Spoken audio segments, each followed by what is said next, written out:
E aí, rapaziada, nosso assunto aqui é sobre a Revolução Francesa, né? Se atentem sempre a esse mapa conceitual. Precisamos entender algumas coisas, né? A Revolução Francesa ela é importantíssimo para o vestibular, tá beleza? Sempre está caindo no Enem e no vestibular. Então a gente vai aprender alguns passos a respeito da Revolução Francesa, tá? Então, antes de mais nada, vamos ver um pouco essa musicazinha aqui pra gente entender, tá beleza? Vamos nessa.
Francês.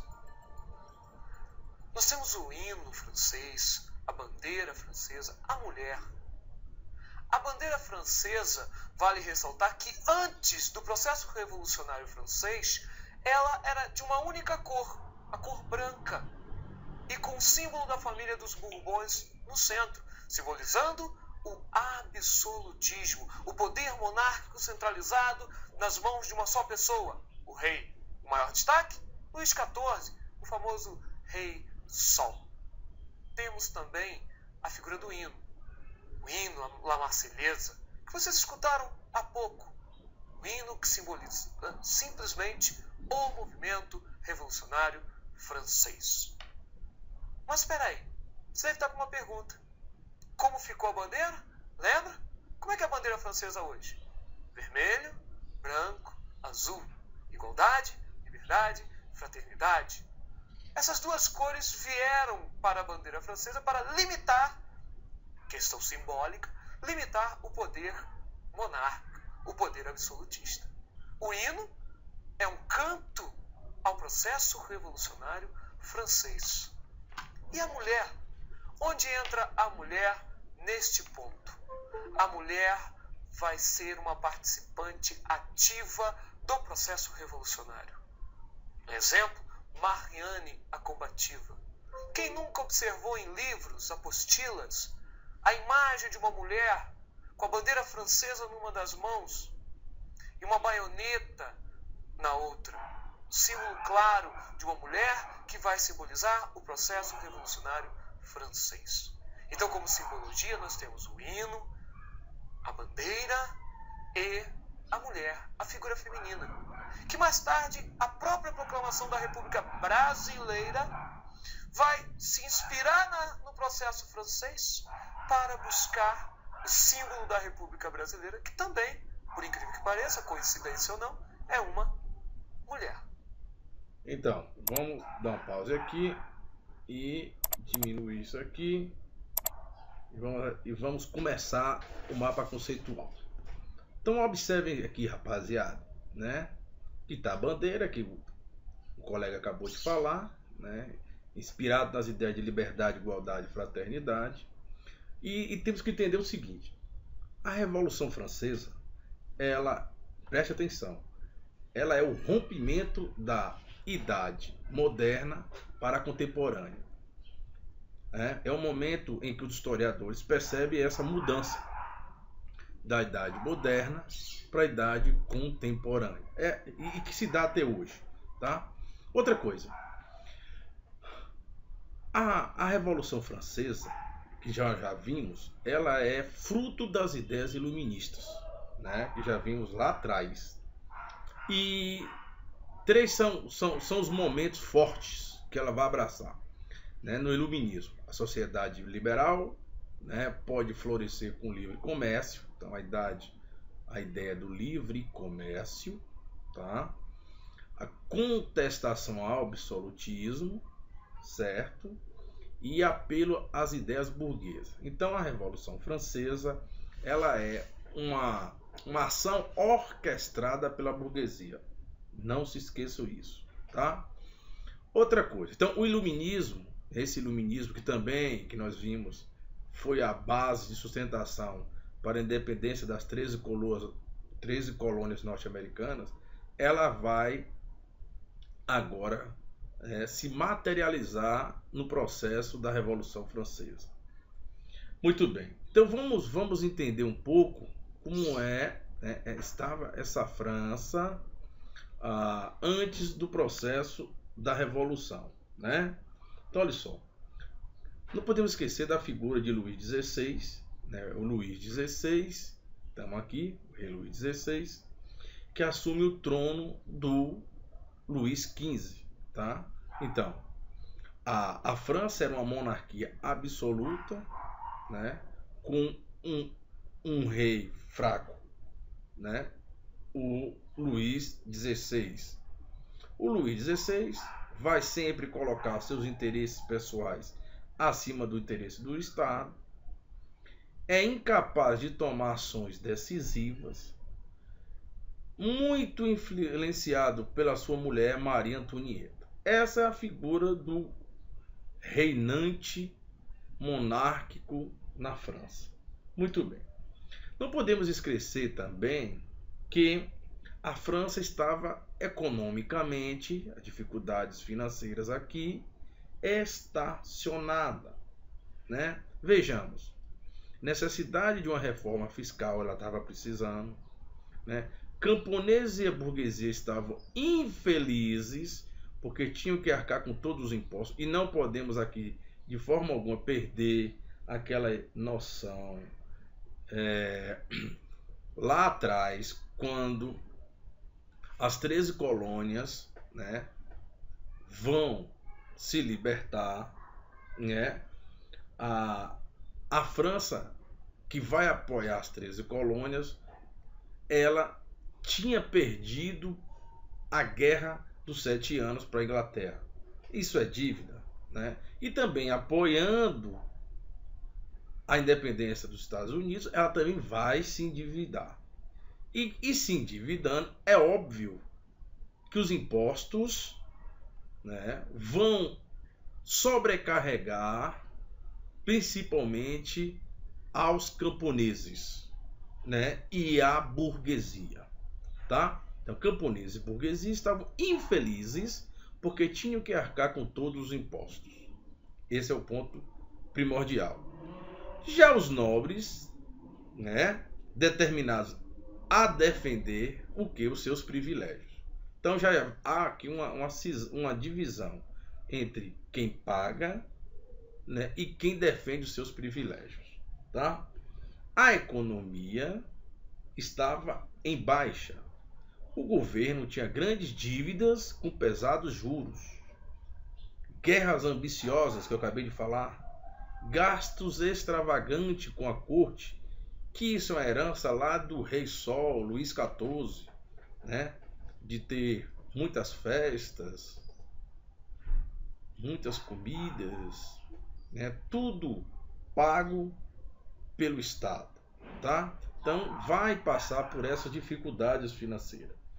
80% da população francesa, 80%, era composta de camponeses, né, que estavam presos aos seus senhores, né, moravam e se alimentavam mal. A França vivia sobre o regime antigo, ou o antigo regime, né, que é característico do clero e a nobreza com privilégios e o rei impondo sua vontade, a teoria do absolutismo do direito divino, né? Os preços dos alimentos estavam estratosféricos, imensos, né? O povo passando fome tanto no campo como na cidade, tá? E a população, como é que ela era dividida? Primeiro estado, o segundo estado e o terceiro estado. O primeiro estado é composto pelo clero, e havia o alto clero e o baixo clero. Tem um percentual de mais ou menos 120 mil pessoas. O segundo estado, a nobreza, composto por mais ou menos 360 mil, né?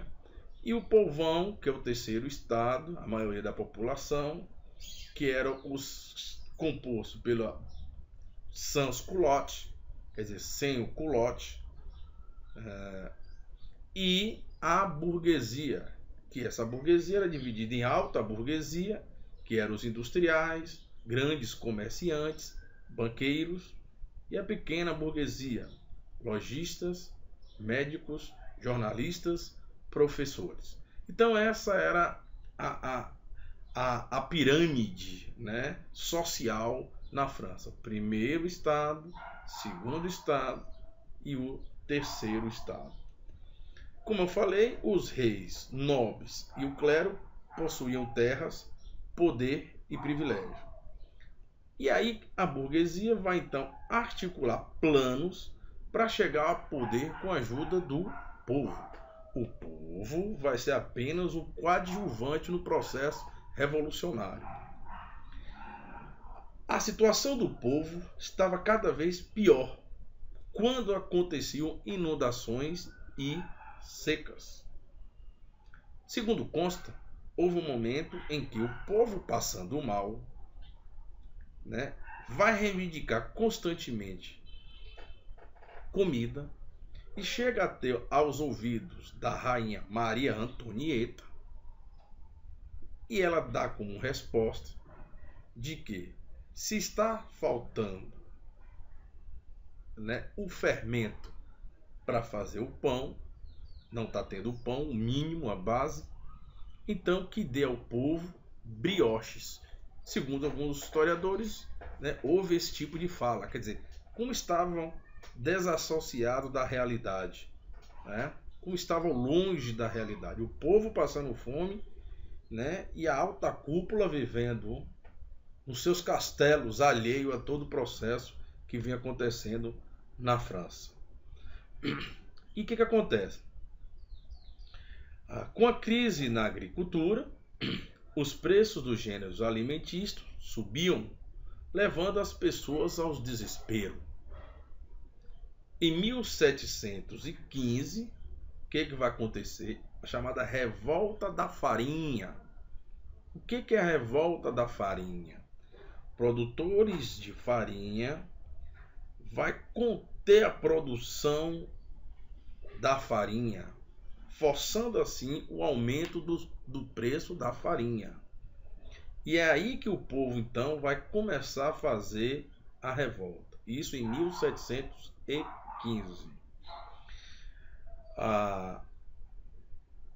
Em 1787 e 1789 aconteceram duas grandes secas na França e também dois grandes invernos. Isso quer dizer que vai ainda mais piorar a situação na França. Então, como eu falei, o pão subiu tanto em 1789, ano inicial, que eu vou falar das três fases da Revolução Francesa, né? Em 1789, o pão subiu tanto, né, que um trabalhador da cidade tinha que gastar 88% de seu salário para comprar pão durante o mês. Quer dizer, 88% do que você ganha, você tem que pagar para obter o alimento. Os comerciantes pagam impostos aos nobres. Por exemplo, aquelas ideias feudais, passar em suas terras e pagar impostos. Os comerciantes também vão aderir para acabar com esse tipo de exploração. Os industriais se viam ameaçados pela política mercantilista do rei, dando privilégio a uns e a outros não. Então estava o cenário todo, né, prontíssimo para iniciar o processo revolucionário, né? E aqui, para essa seta, diz que a França manda tropas e suprimento para ajudar os revolucionários americanos, que eu falei, né? Contato com as ideias revolucionárias. Aí, os franceses vão ter esse contato com as ideias revolucionárias dos Estados Unidos, luta armada contra a tirania, eles vão ver isso, liberdade para todos os homens, vão perceber esse apelo, a forma de república superior à monarquia, né, e recusa de pagamento de impostos em representação política. Então essa experiência aqui, em que eles vão participar lá nos Estados Unidos, eles levam até a França e ficam mais forte ainda essa ideologia revolucionária. Então vejam só, gente, vem um outro mapa conceitual, né, que a gente vai também tentar entender como foi os processos revolucionários. Então presta atenção. Houveram 3 fases. É assim que os historiadores, né, dividem para entender melhor o contexto, né, revolucionário. A primeira fase é a chamada Era das Instituições. Tá? Essa primeira fase ela vai de 1789 a 1791. Desculpe, 1789 a 1792, né? Nesse contexto da primeira fase, né, na era das instituições, nós destacamos alguns elementos. O que aconteceu aqui nesse momento da primeira fase? É o início da Revolução Francesa, que acontece em 14 de julho de 1789. Então nós vamos ter o seguinte, né? Como característica, a queda da Bastilha, o momento em que o povo vai até o castelo, né, onde existia aos arredores uma prisão, e o objetivo foi justamente libertar os prisioneiros. Então é uma característica da primeira fase. Vou explicar isso logo. Outra característica da primeira fase é a declaração dos direitos do homem e do cidadão. A gente vai explicar tudo isso. Uma outra, Constituição Civil e do Clero, né? Uma Constituição Civil e do Clero. Quer dizer, e aí a ideia de ter um Estado laico, confiscar os bens da igreja. Uma outra característica, Constituição de 1791. Característica, voto censitário, monarquia constitucional. Quer dizer, o rei agora não vai mandar absolutamente, né? Vai ter que governar com a Constituição. Outra característica dessa primeira fase é a fuga do rei Luís XVI, né?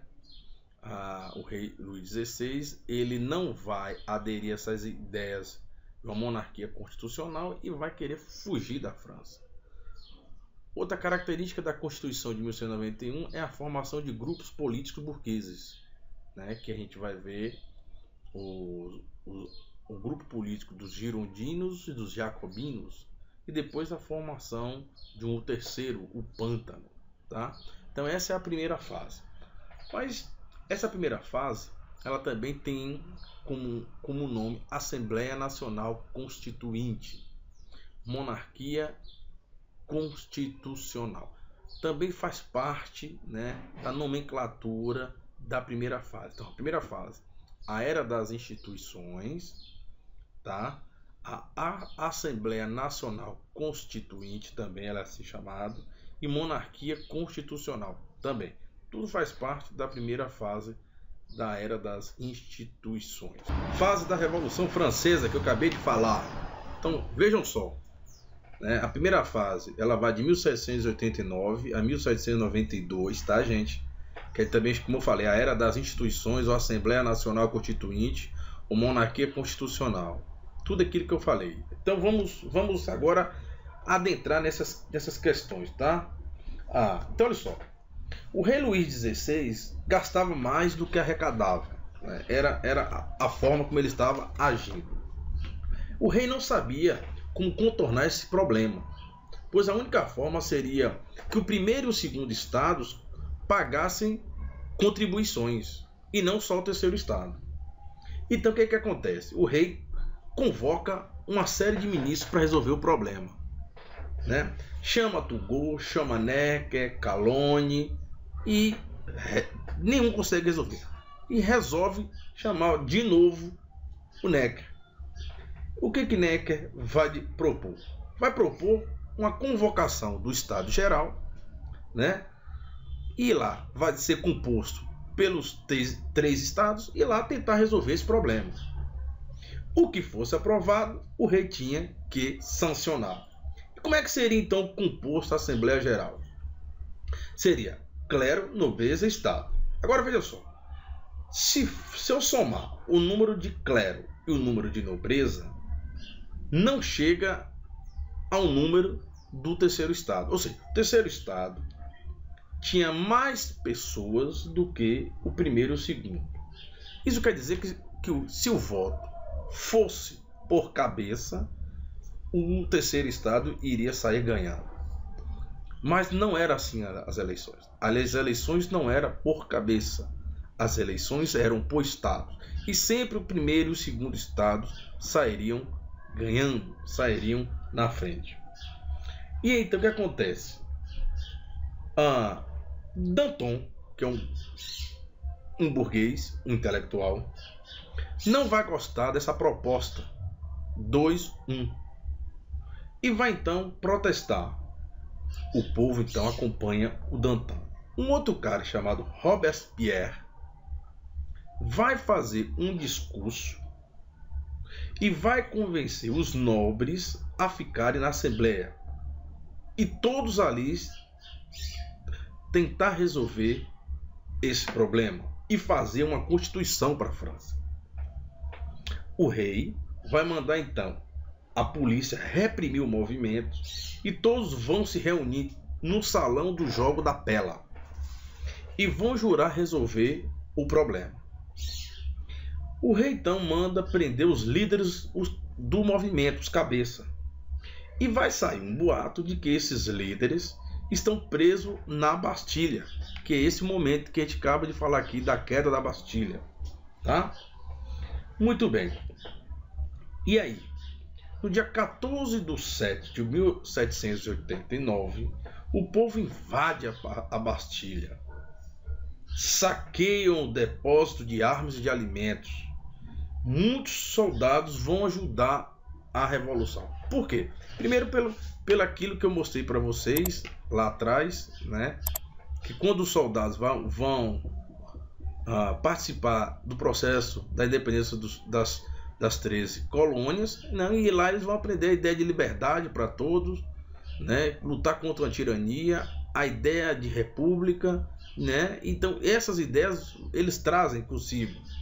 É também porque não podemos esquecer que o povão passava fome, e ao ver o povão, ele está vendo a sua família, o seu representado, né, o seu representante, a sua tia, o seu primo, e eles não iriam lutar contra parentescos próximos. Então eles vão ajudar nesse momento da tomada da Bastilha. Também não podemos esquecer que os camponeses vão invadir castelos e vão botar fogo em tudo lá. Começou o processo revolucionário. No dia 4/8 de 1789, a Assembleia Nacional Constituinte vai abolir a servidão, os privilégios do clero e da nobreza. E aqui podemos dizer que acaba o feudalismo francês, tá? Justamente nesse dia 4/8 de 1789. No dia 26/8 de 1709, vai ser aprovada a Declaração do Direito do Homem e do Cidadão, preste atenção nesse videozinho aqui que vai falar sobre esse momento, ok? Vamos lá então ao videozinho. A Declaração dos Direitos do Homem e do Cidadão teria grande repercussão no mundo inteiro. Este documento é um manifesto contra a sociedade hierárquica de privilégios nobres, mas não um manifesto a favor de uma sociedade democrática e igualitária. Os homens nascem e vivem livres e iguais perante as leis, dizia seu primeiro artigo. Mas ela também prevê a existência de distinções sociais, ainda que somente no terreno da utilidade comum. A propriedade privada era um direito natural, sagrado, inalienável e inviolável. Ok, vejam só. Vamos voltar aqui de novo. Então, o que podemos entender? Isso, o vestibular pede muito sobre isso. Declaração do Direito do Cidadão. Primeiro, veja uma coisa. A característica que nós temos que observar ali, que Hobsbawm falou, era o direito à liberdade, direito à segurança, liberdade de expressão, direito à propriedade. Só que veja uma coisa, ele diz aqui de direitos do homem e do cidadão. Ele está dizendo homem, e homem aqui é questão de censitário, tá? É questão de privilégio. Não fala, aqui não entra as mulheres. E outra, a cidadania ela tem que estar em voga. Então, essa declaração, ela exclui quem não é cidadão, exclui principalmente a mulher, tá? Então, o que acontece? O voto foi censitário, a monarquia vai ser constitucional, como já falei lá atrás, o rei vai perder a autoridade máxima, tem que obedecer uma constituição, e vai se formar grupos políticos burgueses. A revolução vai lutar contra as possíveis ameaças estrangeiras, é outra fase também, né? Porque quando espalha mundo afora de que a França está passando por um processo revolucionário, os países absolutistas vão tentar resolver e libertar o rei. Eu vou falar melhor lá na frente, tá? Por isso é que vai ter esse momento e os franceses terão que lutar contra essas ameaças estrangeiras. Então, olha só.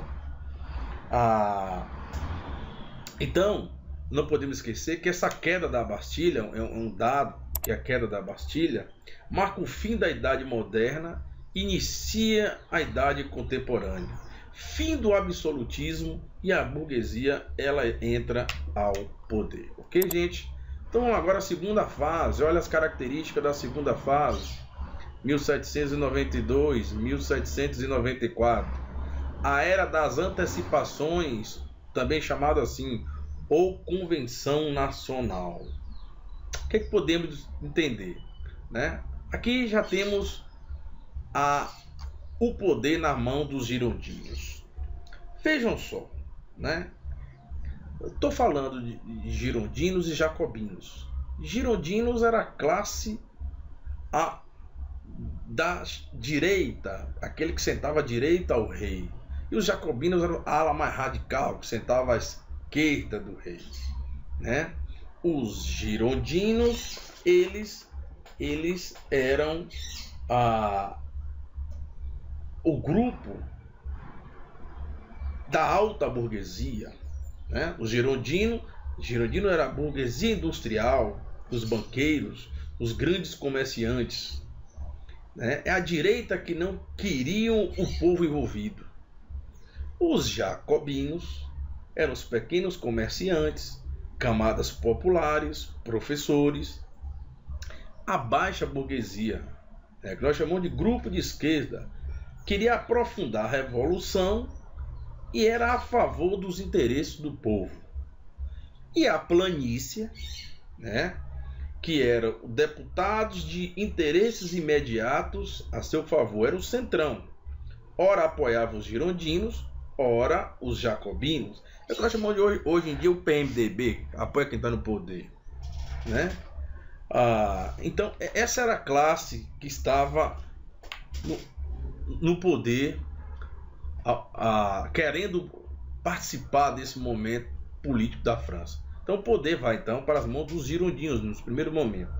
E vamos então também à Era do Terror, um outro momento, né, extremamente complicado que foi na França. Olha só, em 1791, a Assembleia aprova a Constituição Francesa, né, que instituiu a monarquia constitucional. Acabamos de falar, né? Somente a Assembleia teria direito de fazer e aprovar leis. O voto passou a ser censitário. Quer dizer, se é censitário, 85% da população vai ser excluído do direito de votar. E o rei, então, vai começar a conspirar e fazer alianças dentro e fora do país. Vai ter apoio da Áustria e da Prússia. O rei dizia que se não barrassem aquilo, poderia se espalhar pelo mundo. A Assembleia, então, vai declarar a pátria em perigo. E os franceses pegaram em arma para defender o seu país. Na Batalha de Valmy, 20 de setembro de 1792, o povo francês vence os inimigos. Dentro da Assembleia Geral, começam a surgir rumores de divergência entre os constituintes. Uns queriam o governo radical, outros moderados. Surgem partidos políticos, é o que eu estou falando.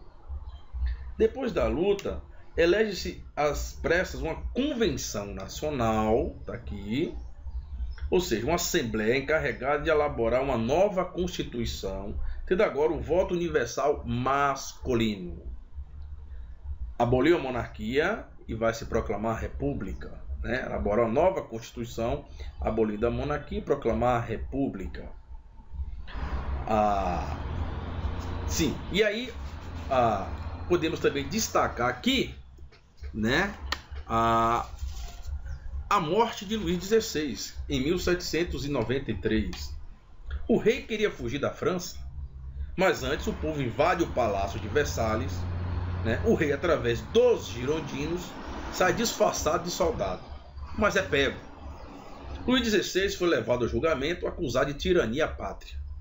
Em janeiro de 1793, foi guilhotinado em praça pública. Mais tarde, sua família também. Dizem até que um sobrou, foi raptado e levado pela burguesia. Olha só. E aí? A ideia era essa, né? Elaborar uma nova constituição, abolindo a monarquia e proclamar a república. Aqui, né, é aqui que é a fase que nós podemos dizer do terror.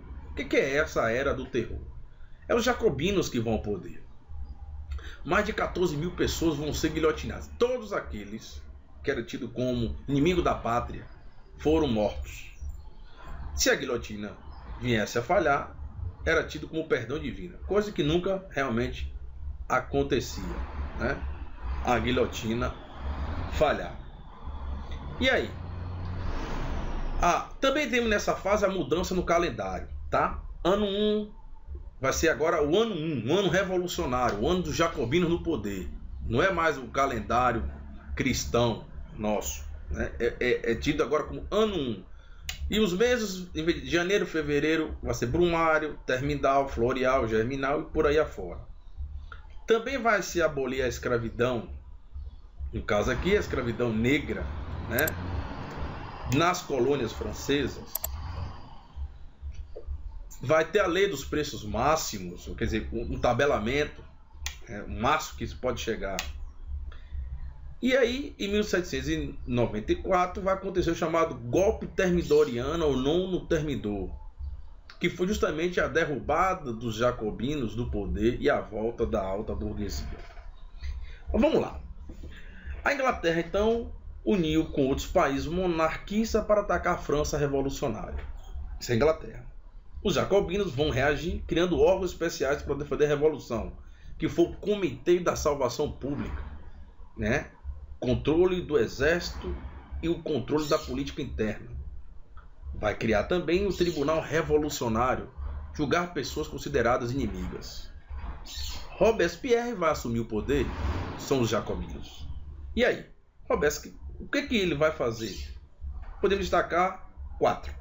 distribuiu as terras dos nobres para os camponeses, quer dizer, há uma reforma agrária, aboliu a escravidão nas colônias francesas, tornou o ensino primário obrigatório e gratuito, tabelou os preços dos gêneros alimentícios. E os girondinos, então, vão ficar indignados com isso.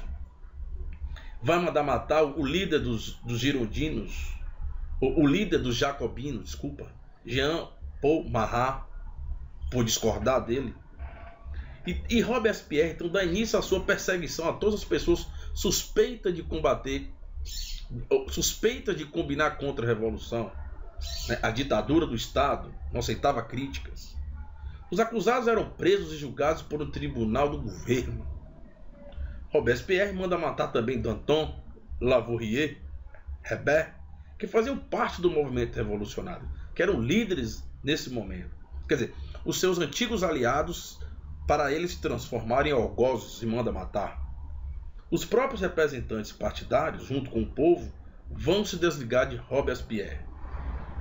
E aí, os deputados girondinos e da planície deram um golpe, prende Robespierre e todos os líderes jacobinos vão ser guilhotinados. Entramos na terceira fase, que vai de 1795 a 1799, tido como a Era das Consolidações ou Diretórios. E aí? Aqui o que a gente percebe?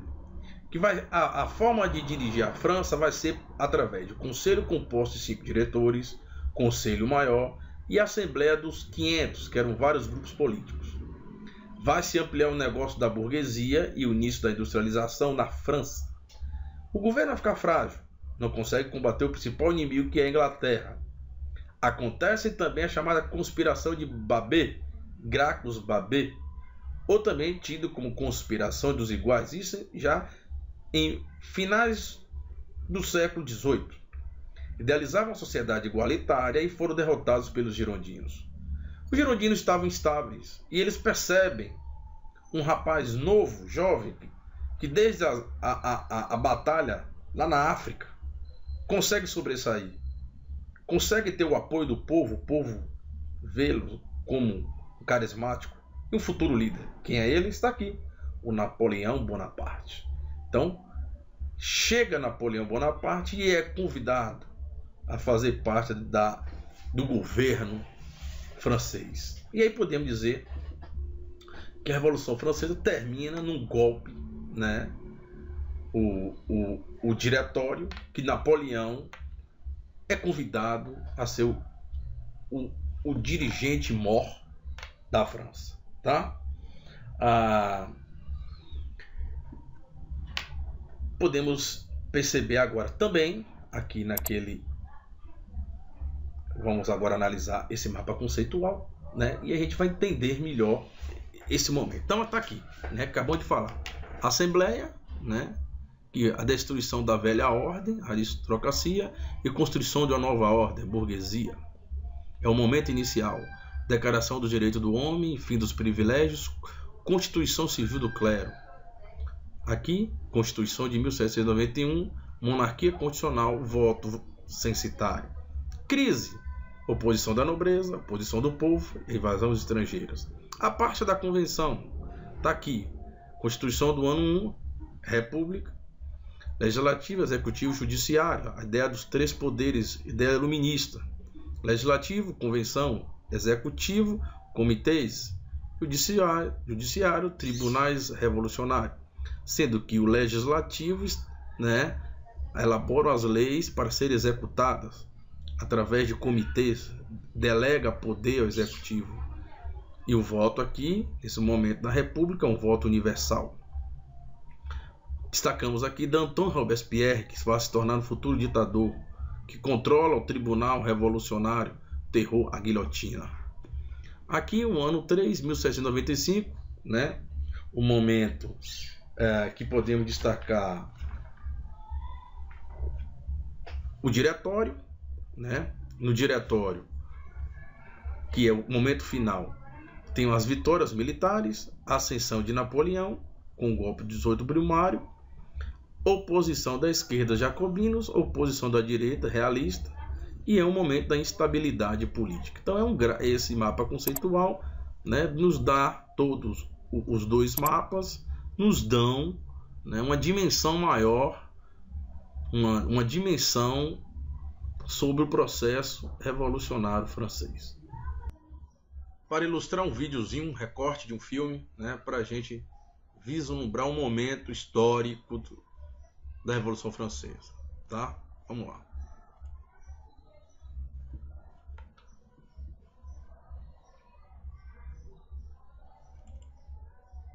Il y a là 2 représentants de la nation qui désirent s'entretenir avec votre majesté.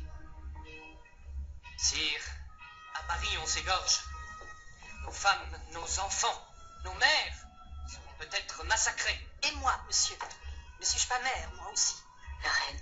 Sire, nous apportons un décret de l'Assemblée. Où est ce décret? Dans les mains du lieutenant Romeuf, aide de camp du général. Monsieur de Romeuf? Je ne l'aurais jamais cru. J'espérais ne pas vous rejoindre, Majesté. Je suis ici pour vous servir.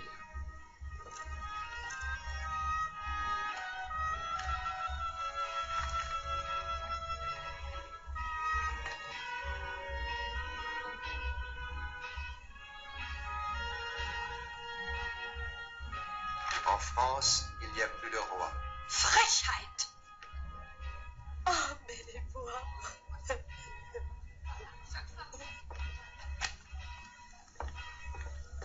Je ne veux pas qu'il souille le lit de mes enfants. Sa Majesté a raison. Enfin, de son point de vue.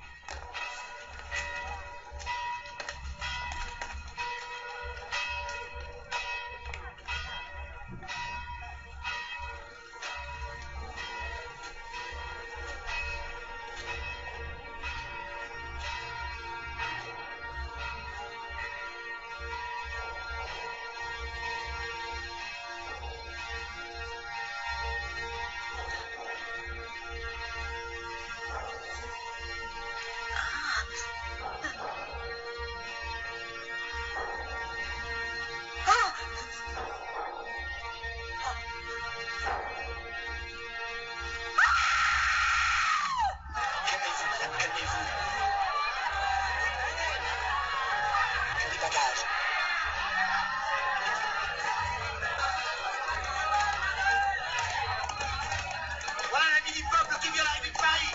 Mais moi, je vais le lire. Citoyens! Citoyens! Écoutez, la vie du peuple vient d'arriver de Paris. Écoutez ce que dit Marat. C'est un cruel métier que d'avoir raison avec 6 mois d'avance. N'avais-je point prévu cette fuite de Louis? Ne l'avais-je annoncé depuis longtemps? Hier, à 11h du soir, Louis XVI se met au lit après avoir obtenu cet ordre